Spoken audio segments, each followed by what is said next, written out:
के बच्चे उर्दू में कमजोर क्यों होते हैं?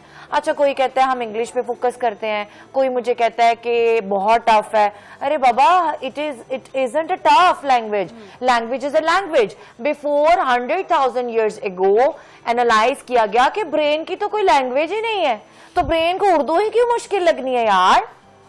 अब पख्तून बच्चा पश्तो बोलता है कि उसकी ब्रेन की डेवलपमेंट उस एनवायरनमेंट में हुई। गोरों का बच्चा अंग्रेजी बोलता है, इंग्लिश बोलता है, क्योंकि उसके ब्रेन की डेवलपमेंट उस एनवायरनमेंट में हुई।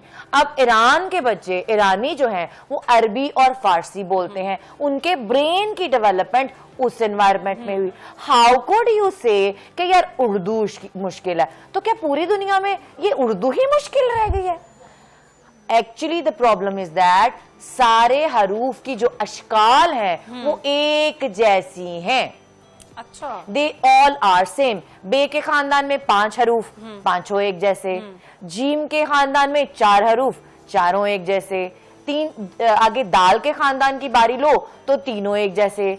रे के खानदान के चारों अफराद एक जैसे। आगे जोड़े आ जाते हैं, सीन शीन, स्वाद ज़्वात, तोए जोए, आइन गाइन, तो बच्चा कहां जाए?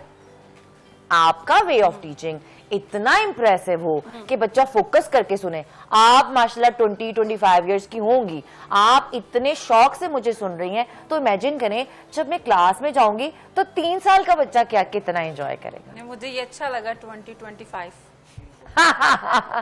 मतलब कि आप छोटे हो। अच्छा, अभी मैं आगे बता लूं।